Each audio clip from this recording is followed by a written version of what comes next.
Então vamos lá. Perdão pelo barulho de fundo, que meu irmão tá vendo coisa de maromba e eu não tenho muito controle sobre o que ele faz. Então, perdão pelo barulho de fundo, futuro Felipe. Mas vamos lá. Esse aqui, agora eu tô fazendo a retrospectiva do capítulo 3. Eu dei uma anotada um pouquinho maior sobre o que eu gostaria de falar. Então vamos começar por ela. Primeiro que eu separei que eu gostaria de falar é que o Adam Smith ele sugere que a economia se desenvolveu da seguinte forma.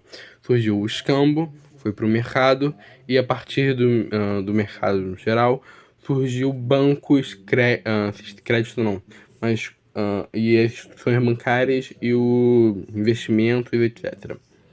Isso é a teoria do Adam Smith.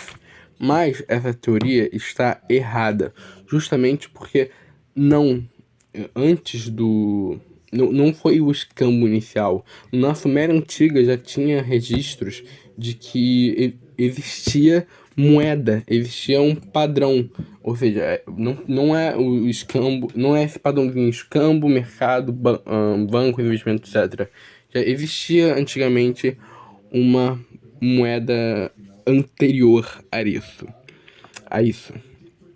E eu achei interessante isso aqui porque o Adam Smith, sabe a mão invisível do mercado? Ele se baseia em Newton para falar. Newton fala que o universo. Ele é religioso. Ele fala que o Deus é como um relojoeiro cósmico que configurou tudo e deixou o universo rodando a partir da criação. Adam Smith pega um pouquinho dessa linha newtoniana de pensamento e fala que a mão invisível que regula o mercado é a mão de Deus. Eu achei isso bem interessante. Pelo menos está escrito aqui, eu achei isso interessante. E aqui, Adam Smith é da escola liberal, né, de pensamento liberal. E aqui o autor faz uma crítica ao Adam Smith, porque uma coisa necessária, pelo menos para as instituições bancárias iniciais, para funcionarem, ele deu aqui uns exemplos de que não funciona, instituições que não funcionaram, mas foi justamente o papel da política governamental. Porque o governo, o Estado, além de imprimir o dinheiro, ele é aquele que deve regulá-lo. E eu vou chegar isso aqui um pouquinho mais pra frente, meio keynesiano, mas daqui a pouco falo. Aí ele fala aqui da teoria estatal da moeda, que é uma teoria defendida pelo Mitchell Innes, mas foi defendida também posteriormente por americanos e escoceses, americanos e alemãos. Essa teoria estatal da moeda e teoria do dinheiro como crédito é o que? Eu já falei no vídeo anterior, mas o dinheiro não é mercadoria em si. O dinheiro representa um crédito, uma dívida entre duas ou mais pessoas. O dinheiro é uma moeda que mede a dívida, ok? Um padrão de medida para dívida. Aí deixa eu ver o que eu separei aqui mais para falar. A economia é um sistema de... A economia é eu separei aqui para falar, tá bonitinho aqui. A teoria é A economia é um sistema de escambo que usa moeda como referência. O que eu quero e o que ele quer dizer com isso. Isso quer dizer que, aqui até falo um pouquinho, acho mais à frente sobre isso, mas o que isso quer dizer? Que a economia utiliza do dinheiro, da moeda que nela é vigente, para trocar produtos entre as pessoas. Se eu for na padaria... eu quiser comprar um pão, eu vou usar o quê? Dinheiro. Pelo menos daqui a R$2, 4 pães. Eu vou utilizar do dinheiro para fazer essa troca. Então, nada mais é do que um sistema que utiliza a moeda como referência para um sistema de escambo. Então, isso aqui, tanta quantidade de moeda vale como tanta quantidade de produto. E assim em diante. Aí, o Estado, que é o grande regulador da moeda, tanto que aqui. Tanto isso não seria problema se Henry, que no caso seria um exemplo que ele deu, fosse o segundo, digamos, o segundo Henrique II, rei da Inglaterra, duque Romândia, taranã. O que ele fala, tá referenciando isso aqui? Aqui ele tá referenciando história que ele contou de Hong Kong, que quando um amigo dele foi para Hong Kong, ele assinou com uma carta de crédito, que eu devo tanto dinheiro a tal pessoa. E essa carta de crédito foi sendo repassada de pessoas a pessoas a pessoas. Por exemplo, ele usou para comprar uma bebida isso. Aí o dono desse bar usou essa carta de crédito para comprar, sei lá, cevada. Aí o fazendeiro da cevada usou para comprar 1 quilo de carne. Entendeu? E esse passar da dívida, esse passar desse crédito é o que é utilizado nos sistemas bancários atuais, que não passa de ser isso. A gente compra com o nosso dinheiro aquilo que a gente quer, utilizando a garantia de que vai ter. Eu me viajei muito aqui, mas não tô sabendo explicar isso direito, perdão. Mas eu achei isso muito interessante. E para, me voltando um pouquinho, para essa nota ter valor, precisamos que alguém garanta o valor de tal. Garanta o valor que a pessoa irá pagar aquilo que ela deve. E, no caso, funcionou com Henrique II, o rei da Inglaterra, que iria funcionar com o rei da Inglaterra. Por quê? Porque ele tem nos cofres reais, dinheiro para fazer. Se a pessoa for cobrar, pô, eu quero liquidar esse crédito, esse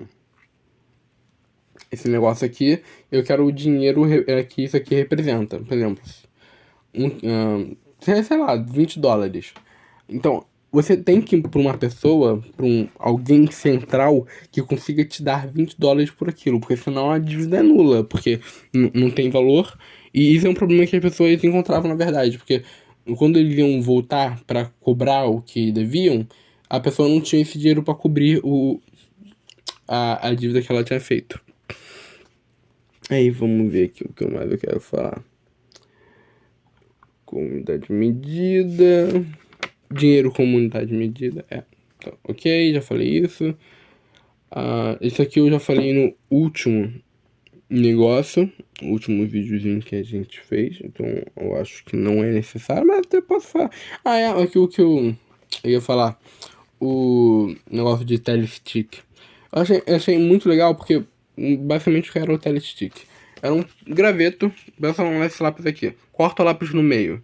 De um lado do graveto fica a quantidade que, por exemplo, eu emprestei em 2 pessoas, eu e um fazendeiro. O fazendeiro quer, sei lá, um pouco de dinheiro para poder comprar as sementes.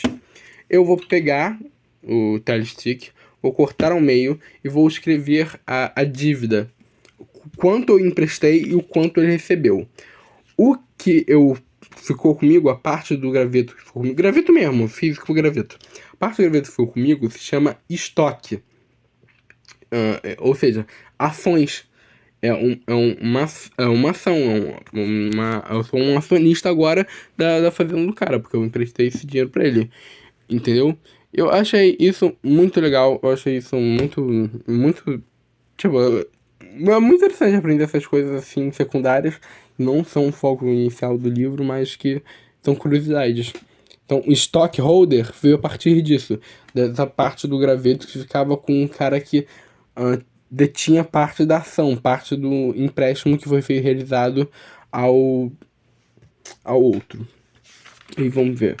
Tipo, a outra parte aqui que eu achei um pouco mais interessante desse livro. Aqui fala um pouquinho da experiência dele em Madagascar, que os franceses eram filhos da puta, que forçavam as pessoas a utilizarem uma moeda criada por eles, mas os nativos não queriam utilizar essa moeda porque sabiam que ia ser um meio para controlar eles no futuro, mas eles tinham que usar. Aí depois de um tempo já não existia nem mais resistência, porque não tinha o que fazer. Aí, a outra coisa aqui que ele fala é o negócio do Mágico Joyce aqui, que eu falei. Eu acho que já passou, eu não tenho certeza. Aqui é aquela parte do Yama, do Deus da Morte, que você tem uma dívida primordial para com os deuses. Vou falar disso agora então. O negócio é: você você nasceu, você vive numa sociedade. Então, essa teoria da dívida primordial. Deixa eu ver se eu achar aqui. Aqui. Os teóricos da dívida primordial. O que eu entendi do que seria a dívida primordial? A dívida primordial, inicialmente, é uma dívida que você tem para com os deuses. Só que esse para com os deuses é transferido para os governantes da sua sociedade. Ou seja, a partir disso você tem uma dívida com a sociedade em si, que você tem que cumprir pagando impostos, pagando, sendo um bom vizinho, sendo uma boa pessoa.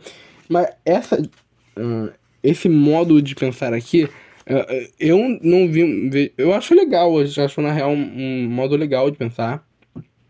Acho uma filosofia boa de vida, na real, que você tem uma dívida para com a sociedade, e por isso você paga os seus impostos, por isso que você segue as leis, por isso que você faz tudo isso.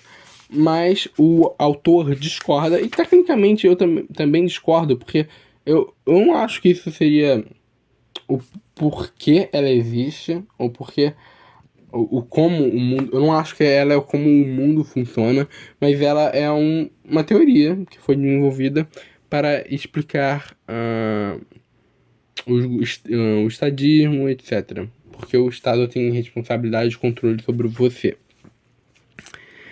Aí, é isso. Não tem muito mais o que falar. Eu não achei esse capítulo interessante.